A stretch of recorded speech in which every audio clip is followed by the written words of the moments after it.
All right, let's wrap up this 6 lines series with the 6 lines of purpose as it pertains to the Venus sequence. And as I go through these, there's going to be a high frequency keynote / a low frequency keynote. And then I'm also going to cover a reactive and a repressive tendency for each. And reactives are more likely to be extroverted. They are casting out things. They're more likely to put stuff outside of themselves. And then we've got the repressive type, which is typically going to be more introverted. They're going to turn within. They're going to absorb things a little bit more. And sometimes, depending on the person, you go between both of those things. So it doesn't necessarily mean that you're one or the other. The circumstances could change it. How your energy or mood is that day could change it. So pay attention to both. I'm also going to give you for each line the main block that you need to overcome to raise the frequency passing through the gene key of your purpose. Now, before we get going on the individual lines, just as a reminder, we're talking about the sphere of purpose as it relates to the Venus sequence, which is your relationships and your heart. Different from the sphere of purpose in your activation sequence, which I've already covered. And you need to watch both and understand both of these, because ultimately this is the same gene key, it's the same sphere, it's just a different way of relating in the world. So relationships provide us an opportunity to uncover some of our deeper stuff that we might not come in contact with on our own unless we were like really self-aware and self-honest. And that's why our relationships can be so hard sometimes, because they are designed to bring those things up, because it's by dealing with them that we're able to raise our frequency and our vibration over time. Now, if you look at the city of your purpose, relationships are designed to call that forth from you, to bring it out in you. And that's the same, not just with relationships, but every situation in your life. The way that you respond to each situation dictates what level of frequency you are playing with in the world. And even though we knock it to 3 in the gene keys, that's really just so our monkey mind can understand it and have something to grasp onto. In reality, there's infinite levels of frequency, and you're gradually going to shift and change, sometimes up, sometimes down, as you go through your life. When you are most challenged in your life, that is your greatest opportunity to go from one of these lower frequency keynotes to one of these higher frequency keynotes. It's also the time that we tend to be the least self-aware. And that's the game we need to play. Can you stay in your core stability, in your true self, when things start to go sideways? We can all do it when we're having the best day on planet Earth. That's not when it really counts. Well, I guess it all counts, but it's even more important to pay attention when things are getting tough. And if that quality, if that city, that deep, beautiful thing that's dying to shine forth from you is dependent on a circumstance in your life or on another purpose or on another person, in your life, then we're not quite there yet. The cities come about regardless of what's happening around you. The cities come about because you've turned deep within and you know that you are safe. You know who you are, no matter what the circumstances of your life.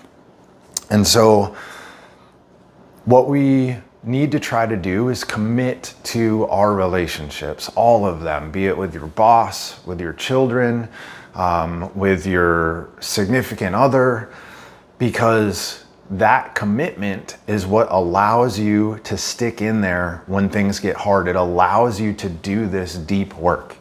And I just have to own that I'm being a bit of a hypocrite there, because I am going through a divorce right now as we speak. That said, that started well before I had this wisdom and this knowledge. And the God's honest truth is, I wish that I had this wisdom and knowledge then, because I would have been able to put people in my life through far less pain. So learn from what I did. At the same time, I understand, and you should understand, that sometimes things are designed to come to an end. And sometimes that's the best outcome for everyone. So it's not a one size fits all. It's just trusting your intuition and trusting that when it's hard, that's not necessarily the time to run away. And the shadow here in this fear lures you away from who you have the potential to be. By dipping your toes in that shadow frequency, we are living in the past. We're living in a habit pattern. We're living in a piece of trauma that's gotten us stuck. And so stepping into the gift in the city allows you to come into the present and allows you to be the version of yourself that you want to be. And the gift arises when you feel the mayhem that's happening all around you, and you are aware enough and conscious enough to make a choice to sit in it anyway, and to be patient and to wait for the lesson that comes from it, and then to integrate that lesson into your life. And that is how, over time, we gradually raise our frequency. And that's why the shadow is not to be avoided. The shadow is the journey. It's a part of it. You need it. There is no valley without a mountain. So your purpose is at the base of your profile. If you look at your hologenetic profile, and this is the base of who you are. It is your foundation, and it dictates everything in your life. So you need to check in on how are you handling your daily karma. All right, moving on now to line 1. At the shadow frequency, this is the loner. And the repressive tendency for the loner is not standing up for one's self. So we think of a loner in high school, right? Or even just in life, we're drifting around and we have no views that we're willing to express because we're afraid that people will judge us or whatever the reason is. But ultimately, you're scared to stand up for who you are. And because of that, you blow around like the wind, and people recognize or see that you don't have a backbone. The reactive tendency here is to force your point of view onto other people, which then keeps them at a distance. So you never get to associate with a group of people because you're so stuck, you're so stubborn, this is the way, and it forces other people away. And then you become the loner in that way because you're bouncing from group to group to group, and you can never make these connections. And without those connections, you never have the opportunity to grow via your relationships. The block that you have as a first line is the need to feel secure. And I know that might not feel like a block, but in reality, none of us are secure ever, right? The security comes internally. Internally, we can be secure, but first lines are seeking that security externally. They need their circumstances to feel like they're not going to change. They need to know their schedule. They need to know, period. And this life is just a giant question mark. So until first lines can get over that, they're going to struggle. And ones always have this inward view, this internal going within, going into the cave, stepping back. And at the shadow, that excludes the people that are closest to us. But it needn't not be that way. Ones can go internal with the people that they love and with the people that they care about. You don't have to run away to a mountain and hide. Going within also doesn't need to be forever. Ones tend to get a little too heavy-handed with it. And absolutely, sometimes we need to retreat and we need to sit with ourselves and think about what we've seen and what we've done, but then it's time to come back out and to express that with the world. And ones oftentimes have trouble with that expression. And they draw their emotions so far inside, they go so deep that they lose touch with the emotions themselves. It's like they shove them down so far that they disappear. And it doesn't know who it is because of that. Because that emotion is so deep and so low, they're not sure who they are and what they're feeling. And that's how we get to this loner tendency. And ones probably believe that they're self-reliant, that they don't need anyone else in their lives, that they are self-made. And that is just simply not true. None of us are self-made. Everything that is happening because other energies, other people, other things are happening in the universe. Somebody has to farm the food that we're eating. Somebody has to make the cars that we're driving. Like, even if it's not somebody directly in your life, you are not self-reliant. You can't be.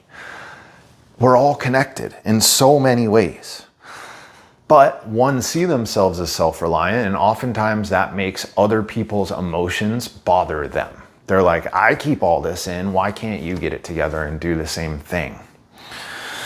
The truth, though, is that they feel insecure in themselves, right? That's why they're seeking that security. And that insecurity shuts down their openness, and it shuts down the openness of other people. That's why they don't want to feel their emotion. That's why they're in judgment of other people's emotion, and they let them bother them. At the gift frequency, first lines become the anchor. And the inner strength of an anchor is standing up for oneself in a firm but kind way, right? So different from the reactive shadow tendency, which is to force your point of view, no matter what anybody else says. This is expressing your point of view and also being open and willing to hear feedback about it and engaging with other people. And you can see so clearly, if we contrast the repressive and reactive at the shadow and the inner and the outer strength at the gift, how clearly there is a relationship there. They're almost directly opposite all the time. No wonder our lives are so different when we're living in the shadow frequency versus we're living in the gift frequency. And the highest potential for your first line is that your confidence in yourself makes other people feel secure to be themselves. So it's like you become a shining example for how to be in your core stability. So as a reminder, core stability is the pathway that comes from your radiance and comes down into the sphere of your purpose. And once your heart starts to open, once we step into the gift frequencies and we begin to taste the cities, core stability is what keeps us there. It's like it locks it in. And there will be times, of course, that you dip back down to the shadow, but more and more, faster and faster, we're going to come back into that gift frequency, and your stability rubs off on other people. It shows other people that it's okay for them to feel safe regardless of the external circumstances. Remember, that security is coming from within oneself. And the anchor stands in its self like an oak tree, right? It has this just deep rooted strength that provides cover and shade and love for all the other people around it in its life. Moving on now to the second line. At the shadow frequency, we've got the accuser, and the repressive tendency of this second line is to bury one's head in the sand. You just do not want to pay attention. So this is my line here in this sphere, and I learned this from my mother. I love her to death. But she had some things that she would do when things got hard or difficult in our house. And one of the things she would do is go to her room and shut the door, sometimes for days. And that is because of the second line tendency to just la la la la la la la. I'm not going to pay attention to what's happening. I refuse to acknowledge the situation. I am in denial. The last video, 6 lines video that I did was about the core wound, and that is denial at the second line. So you can see how these things come together. The reactive tendency of the second line is to respond with an outburst, typically with an angry outburst. So a lot of times they go from I'm not listening, and the situation keeps going and keeps pushing, and they hit this like snapping point. And because of that denial, they refuse to see that it's something that's happening within them, and they blame somebody else, and they snap at them, and they get mad at them. And I had a hard time with this because I didn't see myself as an angry person. I still don't see myself as an angry person. However, I can see when I get angry now. It's like, for me, was this, because of the denial, I kind of like repressed it down. I pushed it away. I was like, oh, I'm annoyed. And what I've learned for myself is anytime I say I'm annoyed, that is, I'm angry. I am just trying to not own the feeling that I'm having. So if that's you, it's something to consider, something to think about. Maybe you don't see yourself as an angry person, but what are the tangential feelings or emotions that you do touch often? And can you trace those back to the root of anger? The block that you have as a second line is that you are unaware of the effect that you have on others. That is me. I raise my hand anytime I see something that is how I present. And I have been told this externally from people that I'm close with and people that I'm not close with over and over and over again in my life. So when I saw this in the Gene Keys reading, I kind of had to chuckle at myself because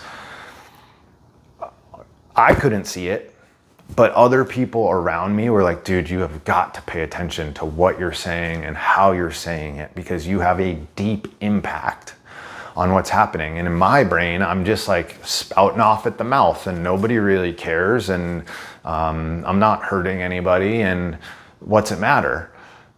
But that just isn't the case. Again, that's the denial. I am hurting people.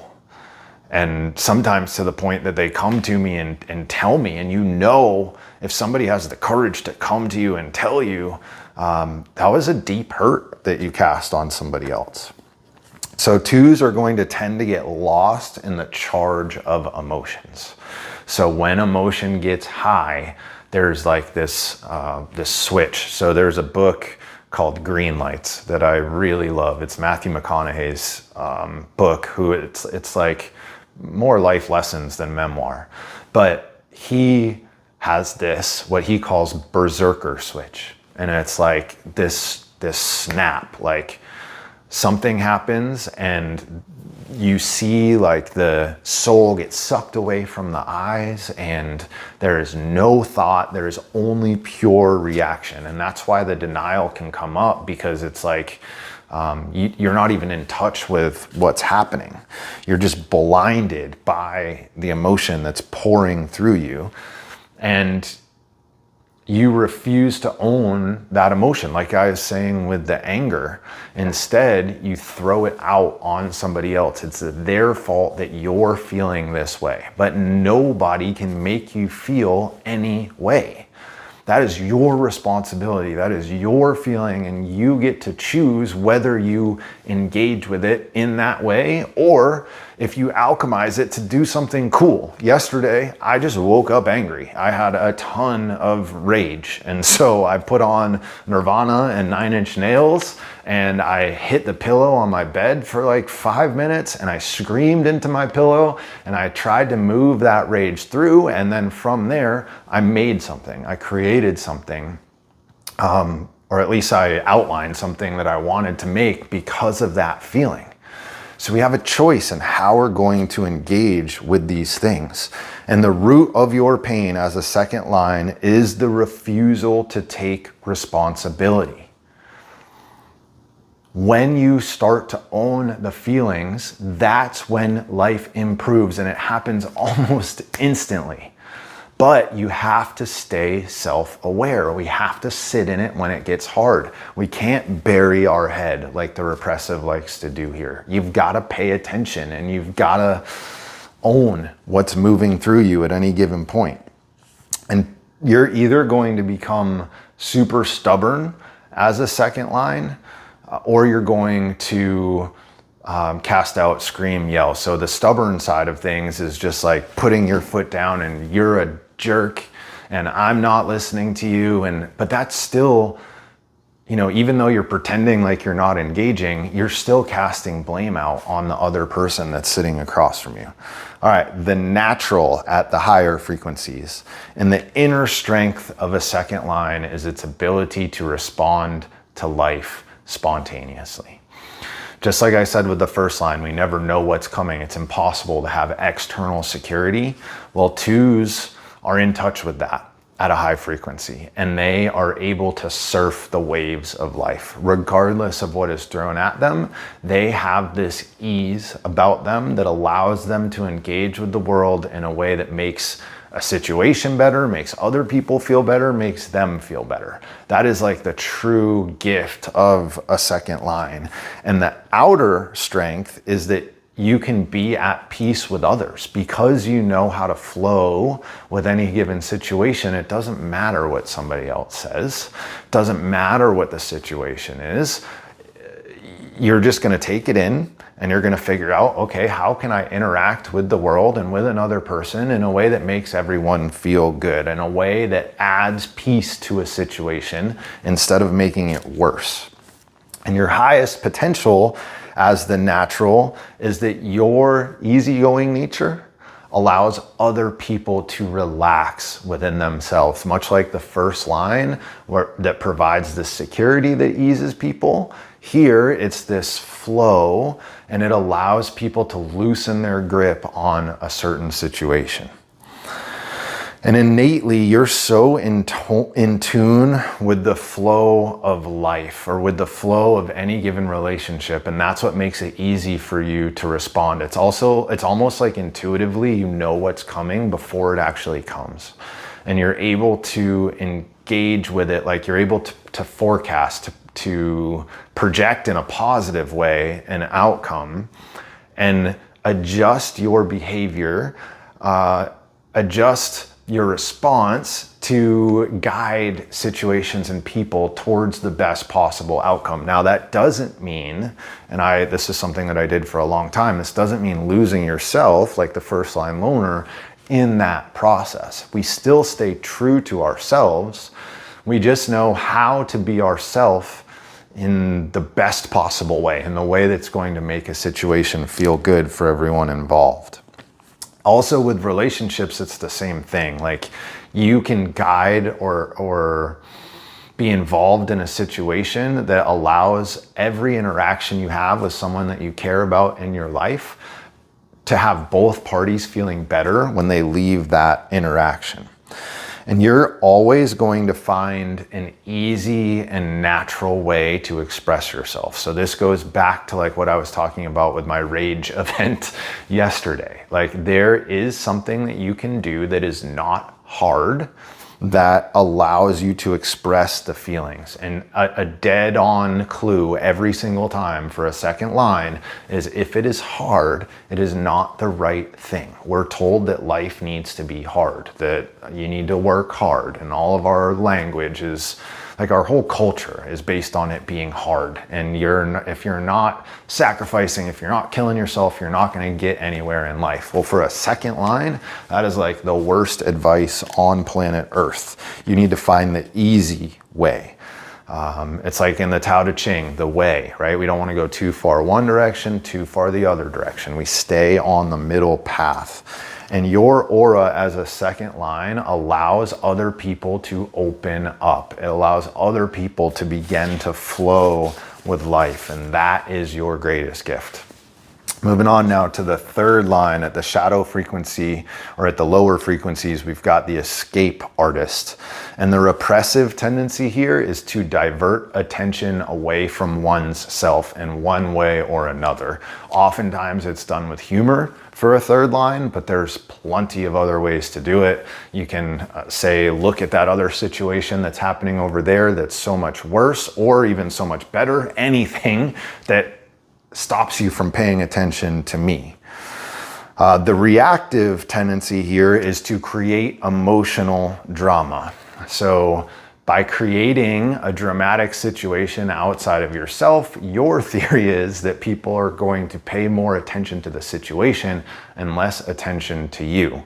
That's probably not the case, but for a third line in their shadow, that's their thought process. And the block that you have, the thing that's keeping you at a lower frequency, is your need or perceived need to run away from things when they become difficult, to run away from commitment in your life. The C word is a scary word for third lines. Commitment is the last thing that they want to be doing. If you compare your life to other people's lives as a third line, you're probably going to think to yourself, why am I all over the place? Why don't I have the stability that these other people have? Why don't I have the security that these other people have? Well, we already know stability and security can only come within you, first of all. But as a third line, it seems like they are all over the place, constantly changing jobs, changing partners, changing places where they live. And they oftentimes don't even know why. And so they crave that stability. But you're not designed to live like that as a third line. You're designed to bounce around and to have all of these different experiences. The experiences are what you need as a third line to learn and grow and eventually be an example for other people in your life. Karma is going to show up for you as a third line that likely is going to make that outer stability that you falsely put into your life fail. And when it does fail, you're probably going to internalize that failure, meaning you're going to see yourself as the failure. You're going to think that you're the one that messed up the situation, when in reality, it's karma, it's life's plan that messed up the situation. Messed up in quotes. You have a choice, like all of the other lines, to see that nothing was messed up. There is no failure. It happened so that you could respond at a higher frequency. Every shadow contains a gift, so you can learn and you can grow from those things. However, to avoid that unworthy feeling, that feeling of failure, third lines avoid conflict. And that's why they run away. That's why they don't like commitment. They don't want to feel like a failure. They're scared if they stick it out that it's just going to get messed up anyway, because they've seen time after time, thing after thing, and their life fall apart for them.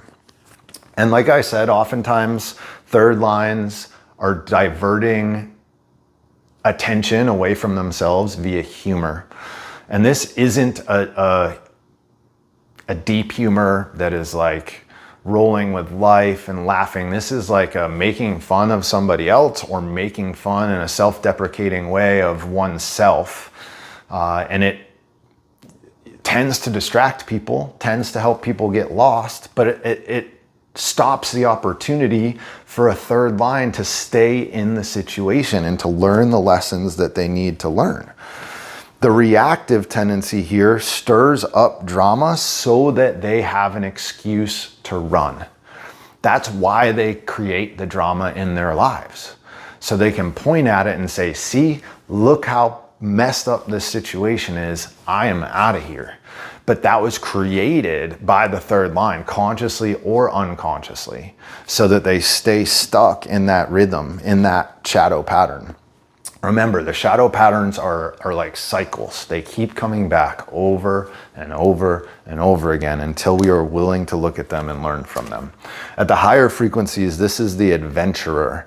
And the inner strength of the adventurer is the ability to laugh at yourself. So this isn't making a joke to get the attention off of you. This is making a joke inside because you see the story, you see the drama that you're in, you see how ridiculous all of this illusion is. And you just can't help but laugh that, man, life served it up for you again in this way. So there's a big difference you need to make sure you understand between diverting attention using humor and an internal humor of laughing at oneself. The outer strength is accepting other people's feelings.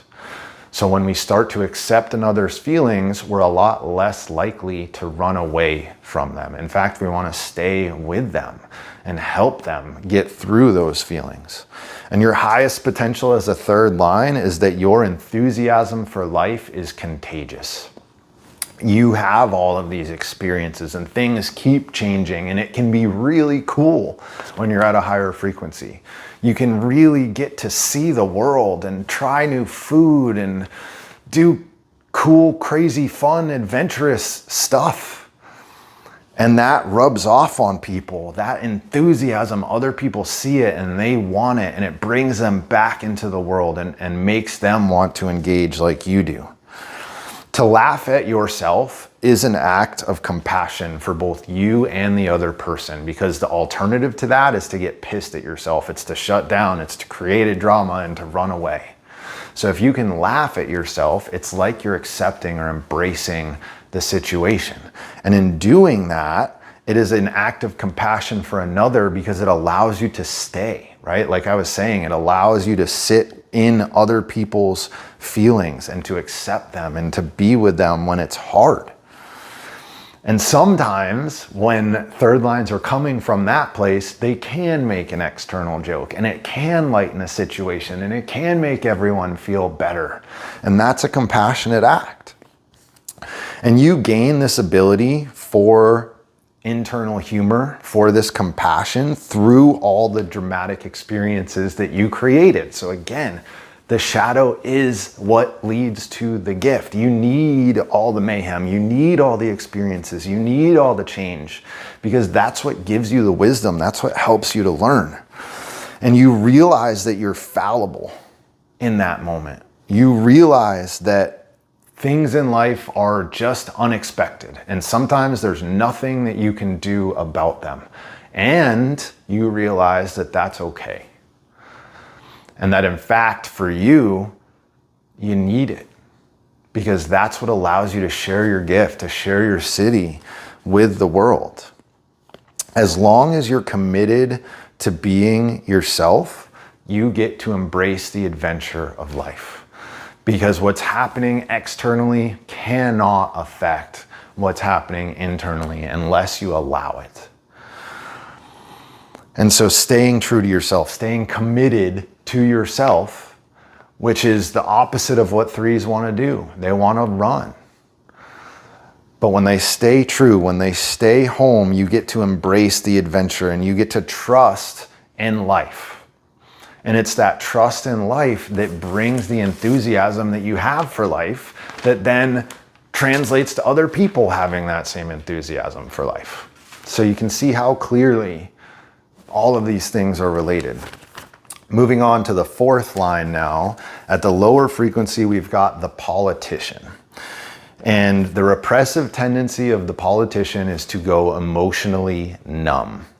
They just lose contact with their feelings entirely. They had at some point in their life some sort of really intense emotional situation, and in a moment they decided, I'm not doing this anymore.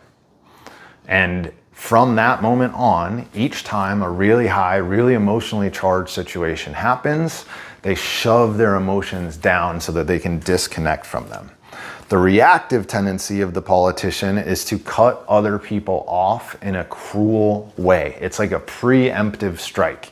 You nix them out, you cut them off so that the emotionally charged situation can't happen in the first place. And that's just another way of staying emotionally numb. It's you avoiding those highly charged emotions. And the block here is rejecting other people before they have a chance to reject you.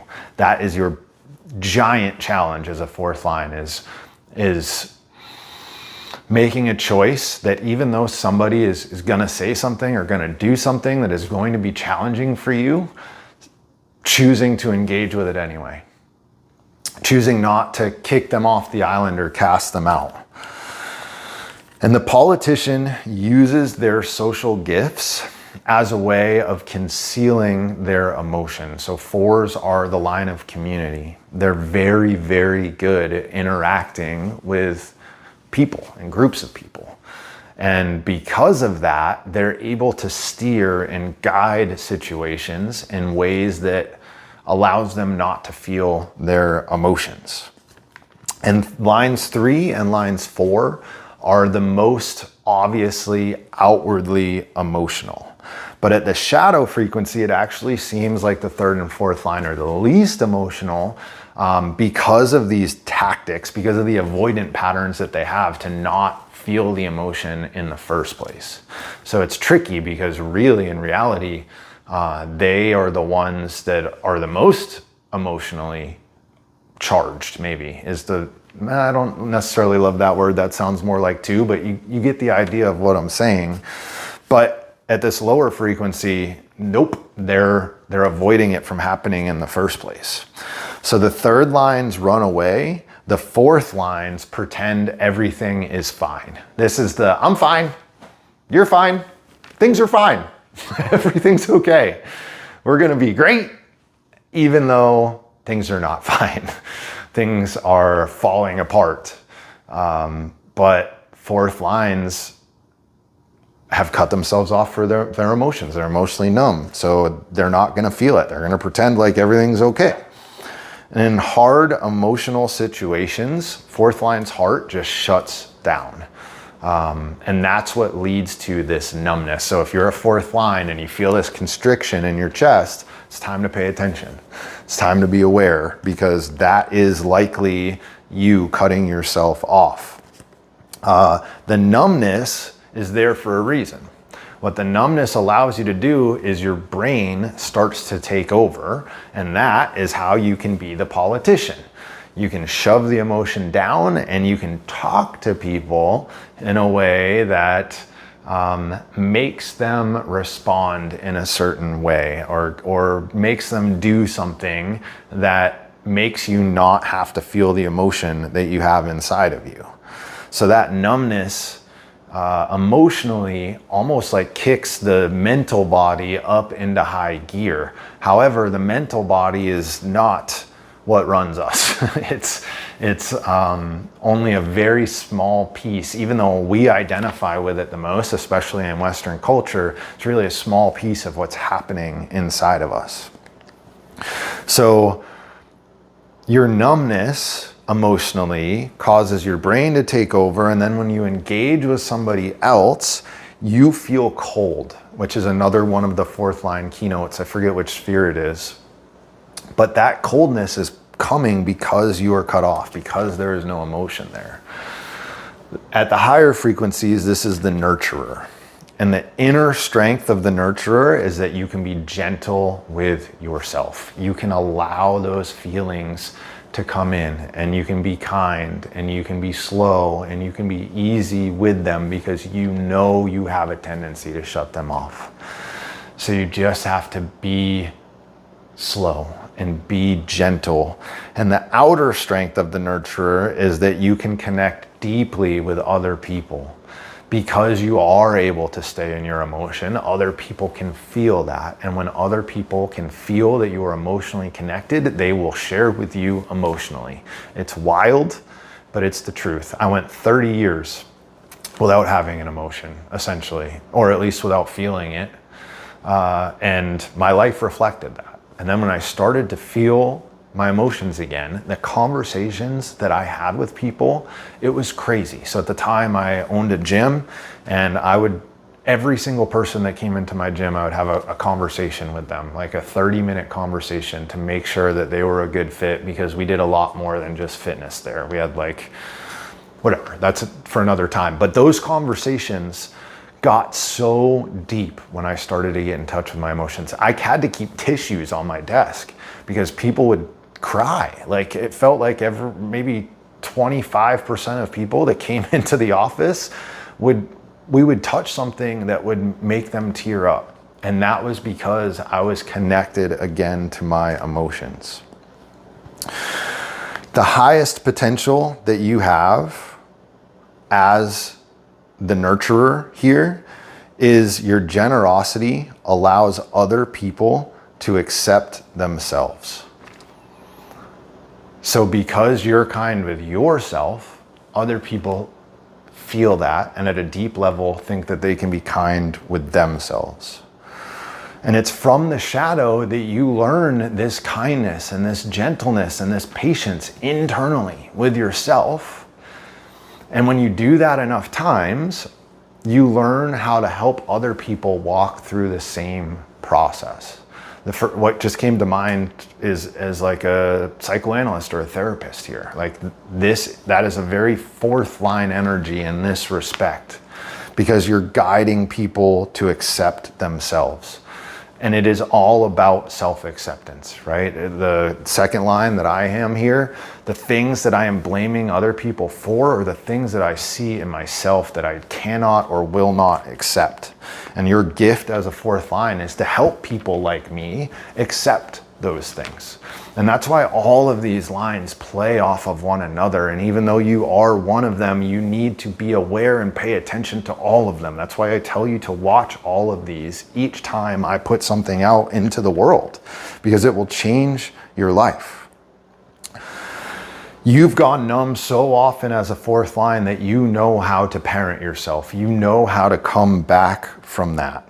And when you come back from that, you can bring other people back with you. So in a really emotionally charged and hard situation, your process allows other people to get into their process and to get back to the situation at hand and to get out of the shadow repetitive patterns, to get out of the trauma and the hurt and the past, and to be in the present moment and to work towards the best possible outcome right now. You give the ability to other people to be real and to be vulnerable in the interactions that they're having, in the conversations that they're having. That's why other people would tear up in my office, because I was giving people permission by being in touch with my feelings, by talking about what was hard for me, by expressing my vulnerability. It's like you set the expectation that it's okay for other people to do the same thing. And it is that softness, that inner strength that makes you the nurturer as a fourth line. Moving on now to the fifth line, at the lower frequencies, we've got the victim. And the repressive side of the victim is that you are lost in self-pity. Woe is me is the fifth line shadow state. The world is happening to me. I am the worst person ever.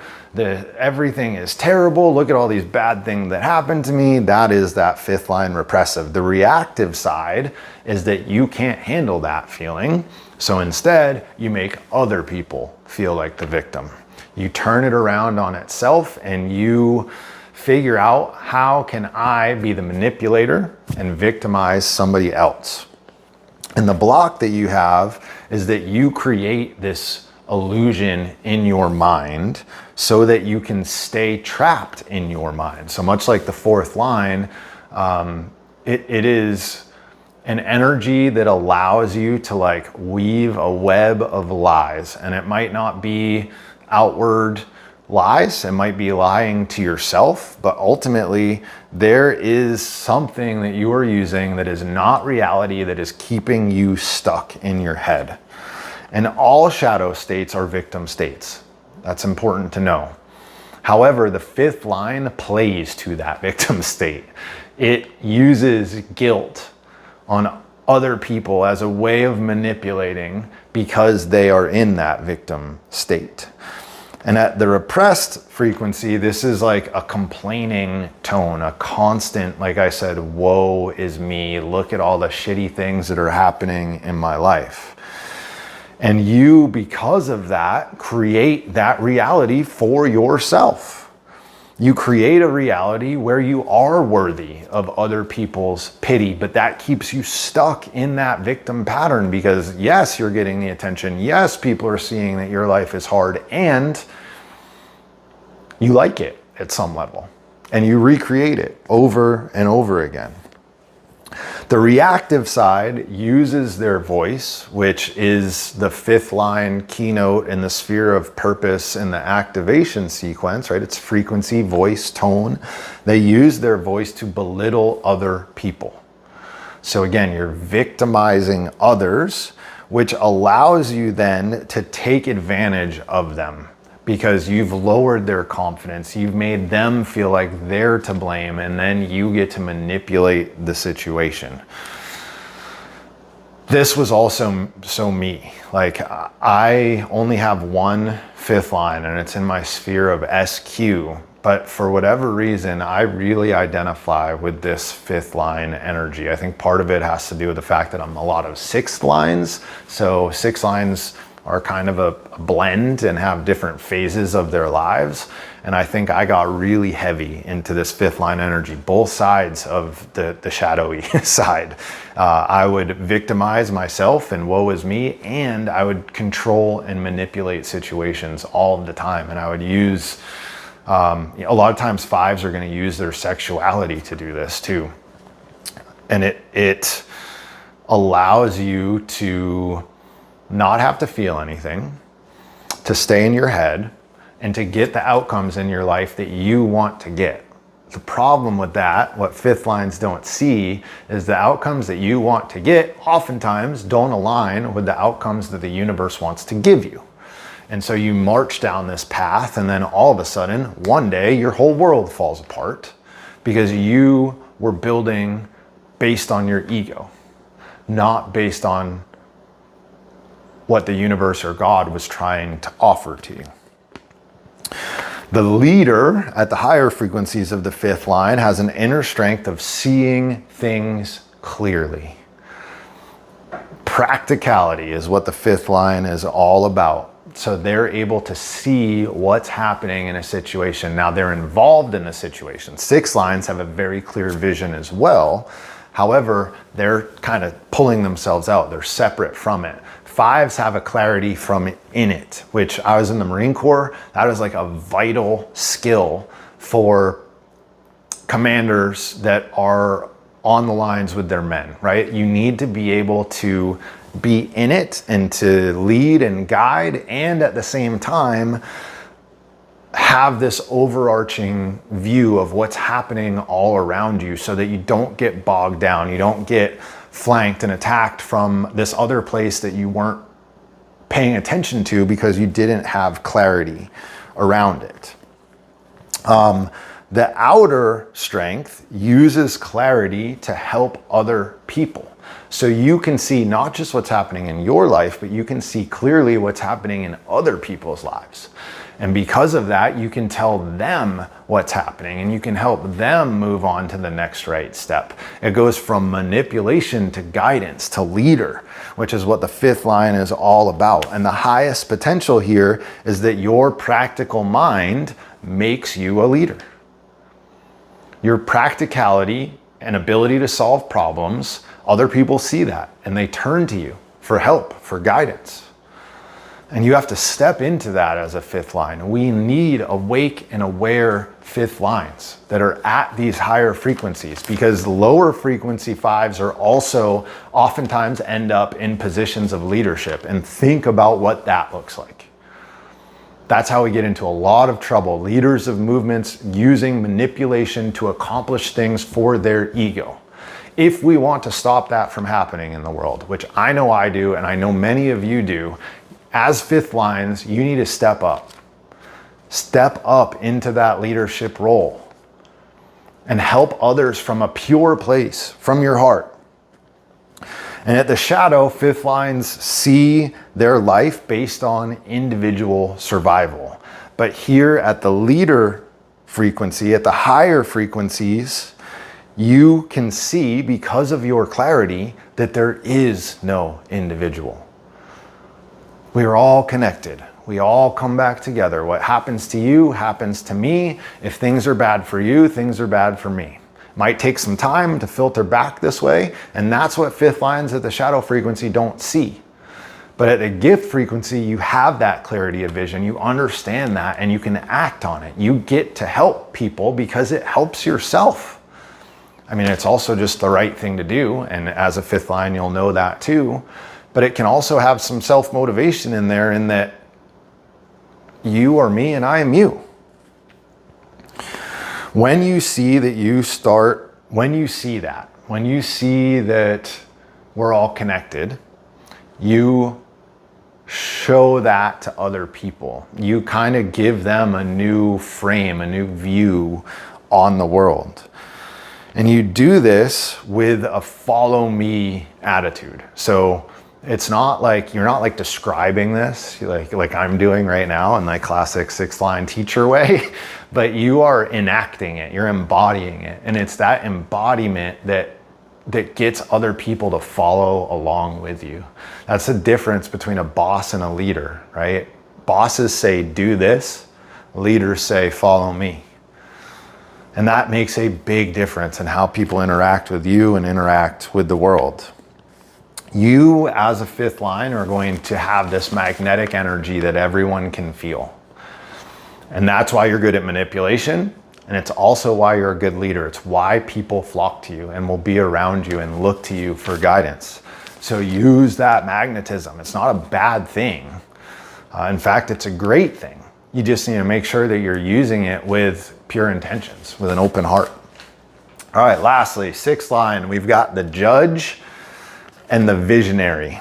And the judge is somebody who sits on their bench, right, on their high horse and looks at what's going on around them. So the repressive side here, you are uninterested and aloof as the judge.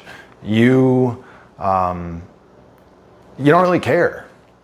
You're separate from everything that's happening and you don't want to get involved, and you're like, look at all these little peasants doing their thing. Like, that's not me, and it's nothing I can do or care about, so I'm not paying attention. The reactive side here is that you disempower other people with your intellect.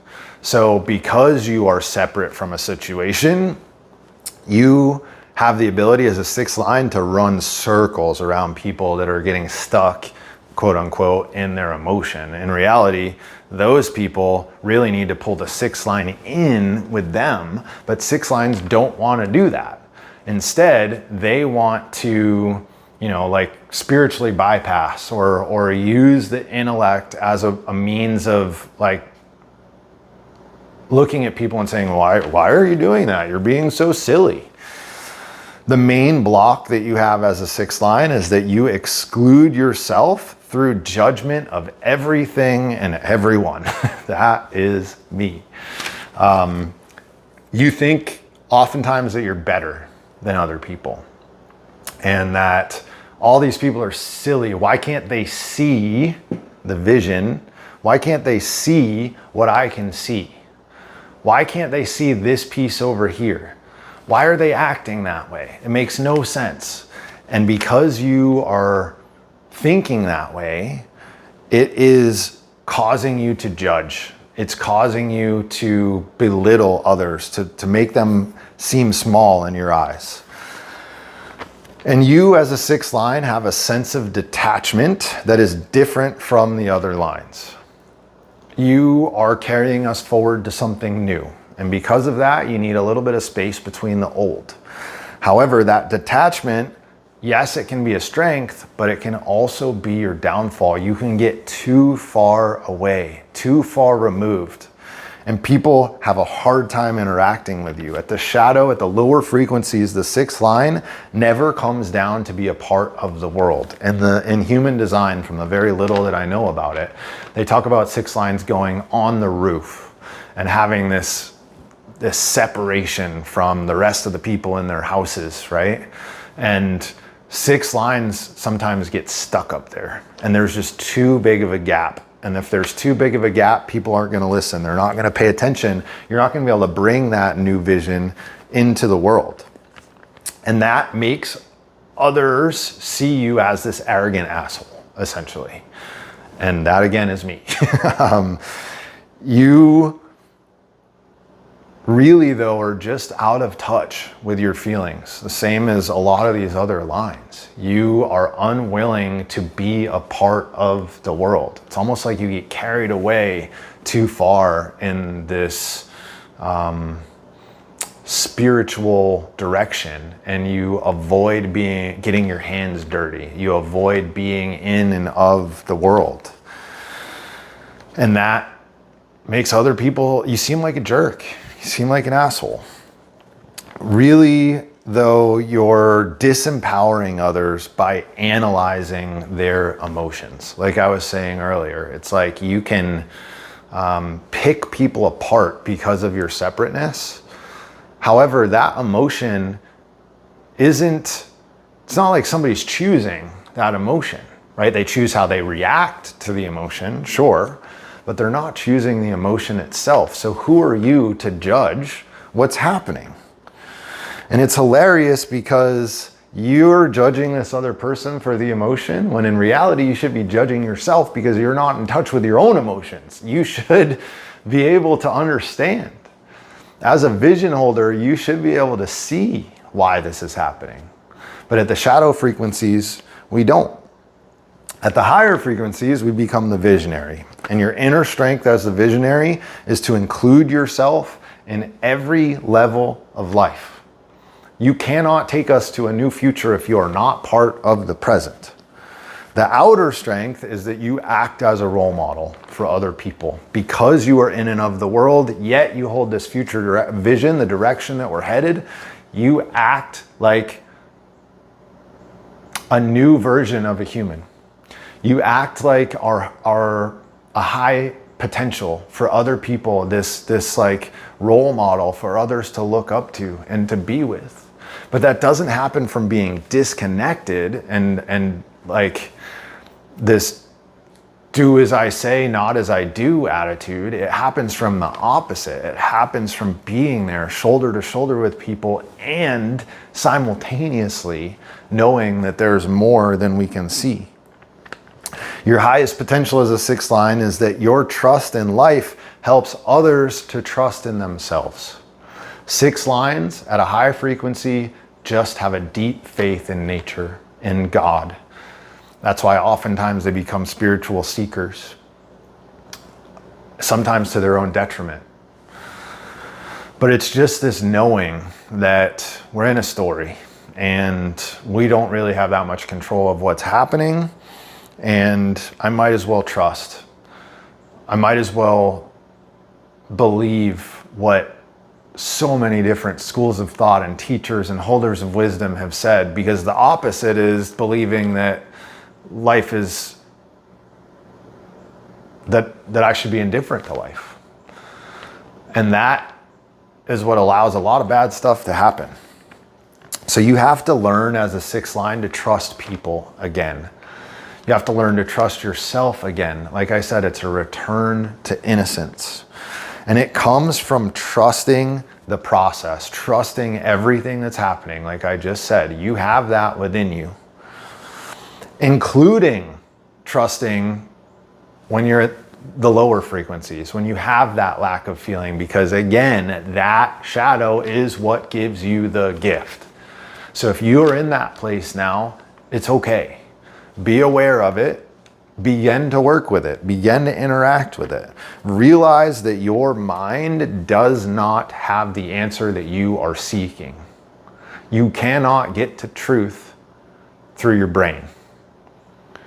Truth is something that constantly has a paradox.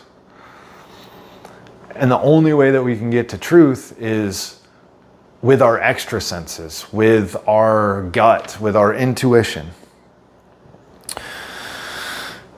And you need, as a sixth line, patience, right? Long-term patience. Sixth lines have a lifelong journey, but also patience with your feelings. because they're going to take time as a sixth line. They're going to take time to show up, and it's going to take time for you to understand or to be with them. So that can be hard because you're so intellectual and analytical as a sixth line, possibly judgmental, that you'll want to go there because that happens really fast. Whereas the emotion is like this process. So what you have to learn as a sixth line is this patience to wait for the emotion, to wait to see what's going to happen, and then to wait to understand the meaning of that thing. When you touch your feelings, you'll get so much more insight. And this was like a light bulb moment for me. When I was in my mind, I thought that I had this great vision and I thought I could see all of these things, but then I got this new source of information and oh my goodness, so much opened up to me, so much potential, so many different options, because I had my feelings and I had my physical body and I had the higher bodies, right? I could feel these extrasensory things that we don't really understand quite yet. You gradually start including yourself in the relational process instead of just watching when you are at a higher frequency as a sixth line. You come back to the earth, you get off of the roof, and you understand that if you are going to march us towards a new vision, you need to know where we are now. The GPS doesn't work without a starting point. And your vision comes from the resonance that it takes in, right? Your vision comes from all of this data, all of this frequency, the vibrations that are happening around you. That's what allows you to see what's next. It's not just here, it's not just thought. And that is what allows you to develop that trust again in life, because you had the trust when you were a kid and you lost it. But because you had it, you'll never be able to let it go. There might be times that it's hard, there might be times that it seems like it goes away, but it will always be there as this knowing in the cells of your body and your DNA, right? That's why it's called the gene keys. All right, that was a long one. Hopefully this camera's still recording right now. I don't know how much battery I had. We had our first group call for the channel. It was great. We did it on Google Meet. I'm planning on doing one about once a month. I would love to have you at the next one. I don't have a date for it yet. Keep your eyes on the community tab because that's where I'll post the link to it and the date and time, etc. Basically, what we decided is there's a couple different formats that we're gonna try and see what works best. The first one, we really just introduced ourselves, said hi, talked about why we were there. This next one, I'm gonna do a little teaching piece, and then we're gonna talk as a group. This isn't a place just for me to teach. This is a place to interact, right? We can ask questions. I can learn from you and the wisdom that you have. I don't want that to be more teaching. That's what these videos are for. Also, we have a WhatsApp group now. That's one of the things that came out of the first call was I set up a WhatsApp group and it's super active. People are sharing amazing stuff that they've learned, beautiful pictures. People are from all over the world. It is way, way cool. And it's something that I would have never thought of. Somebody else had that idea. I was like, why doesn't everybody put in their phone number and their email and you can contact one another? And then somebody was like, hey dude, why don't we start a WhatsApp group? Perfect. Let's do that instead. So that is an invite there. That is already linked on the community tab, but I'll also put it in the description of this video. And then lastly, the next thing that I'm moving on to with the gene keys is all of the different pathways. So pathway of core stability, I talked about in this video. Pathway of breakthrough, pathway of challenge, pathway of dharma, karma, there's a bunch of them. And I'm gonna go through pathway by pathway and talk about what they represent. Those are a little bit more collective in nature versus the spheres are a little bit more personal to you. All right, thank you guys. Until next time.